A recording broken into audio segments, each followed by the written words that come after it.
What's going on, everybody? This is Mortym bringing you Stage 7 of the Maelstrom Arena as the Venom Claw. Stage 7 is the Vault of Umbrage, and it's awful. The enemies aren't actually that bad. The enemies are fine. The mechanic here, I would argue it's not as bad as Stage 6 is, but it sucks. So, Stage 1, round 1 rather. Like most round 1s, it just kind of introduces you to the enemy types. The Feral Argonians die super fast. They're just little melee guys who are kind of annoying. The Venom shots have a lot more health. They're a slightly higher difficulty monster. And moreover, they hit very hard. As Dragon Knight, that's not a big deal. We're going to use our reflective scales to get rid of a lot of that damage. And other than that, try to focus on the Berserkers and the Argonian guys first because they die so fast and we can just reflect the Venom shots. Now, it's important to kill these Venom callers as soon as they come up because Stage 7's big mechanic is those little plants you see popping up here and there will explode in a huge radius and inflict you with a poison. Now, unless you're standing next to one of those glowing green pools on the outside edge, when you get poisoned, you're pretty much just going to die before you can ever make it there. The poison damage from that is insane. So, the round 1 boss is this swamp troll. He throws a lot of rocks, does a pound attack. He's not so bad if you can isolate him by himself. If you have other enemies spawning, he's a huge pain. So try to make sure everybody's down before he gets to you. Again, the Venom Callers have to go, because what they do is they spawn more of those plants continuously that explode for that poison damage. And again, if it hits you, you're pretty much dead. And it's hands down the most annoying thing about this. This is actually not all that hard. It's just that poison is going to wreck your face if you get hit by it, and it's all it takes. The enemies aren't crap here, but that poison will do way more damage than almost all of them in a round. So, round 2, it starts off with just a couple little mobs. If you can interrupt them or group them all together, because a lot of them are melee, so drag them over to the ranged guy and then hit them with your AoE attacks, your dots will pretty much kill the little guys, allowing you to focus on the Venom shot. The Berserkers have a little more health than just the Feral Argonians, so what you have to watch out for with the Berserkers, however, is their stun. And between watching out for that and the Venom Callers, and avoiding all that poison, because it will ruin you, it can be a little difficult, and it's mostly just a positioning thing, because the Venom Callers summon in the plants, so it's very hard, because they do that at random. There's no real telling where the poison might land, which, you know, if you get unlucky, you're just dead, which really blows. But if you can see them, the nice thing about them is you'll notice that there are those little pedestals next to the power-up pedestals, and the Venom Callers will always spawn on those, so what you can do is kind of watch out for the spawn, the little spawning portal thing, and kind of keep an eye on it that way. The round 2 boss is once again this swamp troll, just like the first one, very easy as long as everything's dead when he shows up. And when he does his pound attack, that's a great time to... Oh, see, we got the volatile poison right there. And you can see how much damage it did to me in just like a second or two. But because we were standing right next to the pool, it wasn't a big deal. Now, round 3, it can be a little tough. And it's mainly because the mini-boss at the end. It starts out with 4 Nyx Hounds. They're very easy to kill. They don't have a lot of health. And as soon as you've killed a couple of them, 3 Feral Argonians will spawn. They have to run to you, though, so a lot of times you'll have them well in hand by the time the rest of them get to you, so it's not really a huge deal. Just keep your DPS up. Now, as the last Feral Argonian goes down, you'll start facing up against 2 Venom shots. Again, cannot stress... it might actually be 3 Venom shots, now that I think about it. But again, can't stress enough that just use your reflective scales and you're going to absorb most of the damage that way. It's not really a huge deal between that. If you're having a lot of problems with it, what I recommend is that shield power-up and maybe the health power-up, either or. So, as soon as a couple of the Venom shots die, the Wamasu starts, and there's normally a Venom Caller around this time. It's just a timing thing. It just happens a lot. The Wamasu sucks. if you can grab the haste power up, I actually recommend it against this guy because he's gonna shoot an unavoidable ball of lightning. You can't dodge it, you can't reflect it, and it slows you down. And a slow in this fight basically means you're gonna get smacked in the face with that poison damage and die.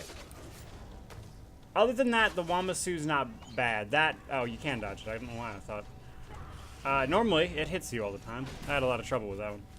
Now, that Storm is actually his big hitter, though. His regular melee attacks aren't a huge deal. Just avoid them. They hit harder than most, of course, because he's a mini-boss. But they're not impossible to get around. What you have to watch out for is that Storm.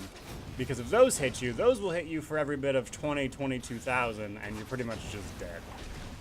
So when you see him rear up, it's best to like dodge roll back, kind of get a feel for where the storms are going, and then adjust yourself from there. Now, round 4 is actually much easier than round 3. It starts out with a few Feral Argonians and a Venom shot.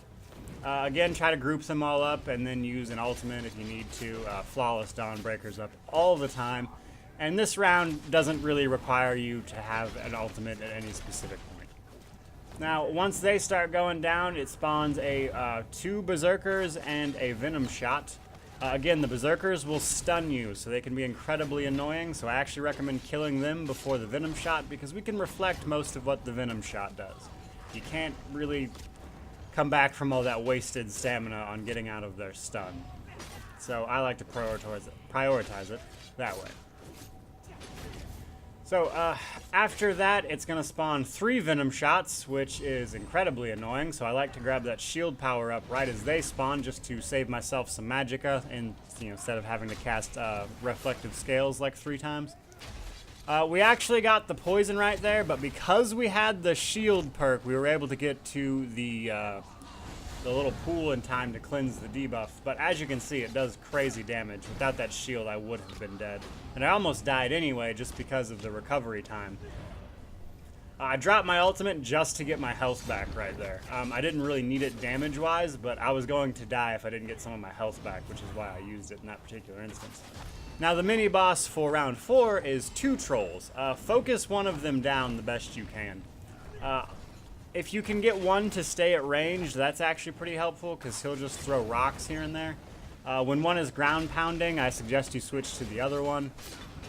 Watch out for the Venom Callers, as always. You can always tell when they've spawned, too, even if you didn't see it, because the arena will get like a greenish tint to it. So do your best to focus down one Swamp Troll.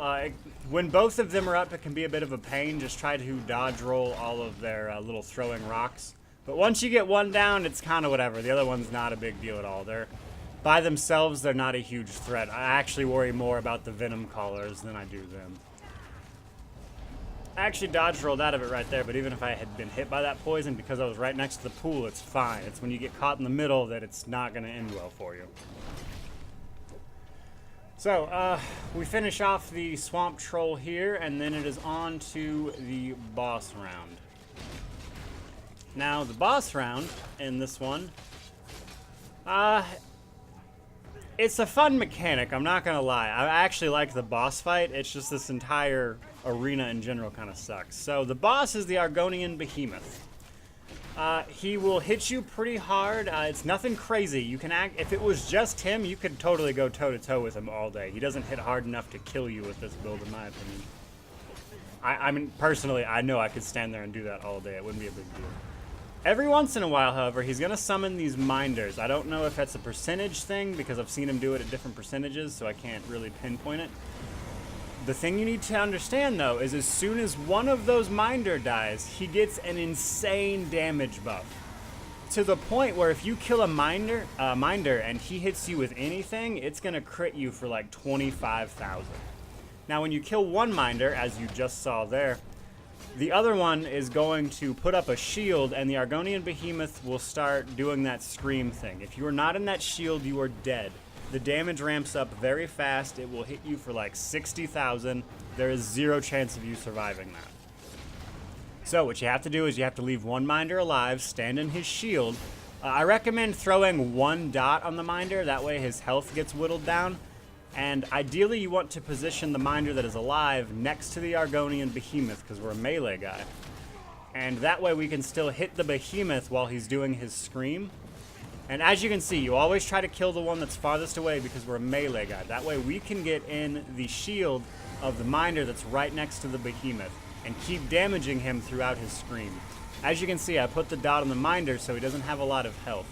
And basically, as soon as the Argonian behemoth stops his scream, we can just kill the Minder and go back to DPS. But as you can see,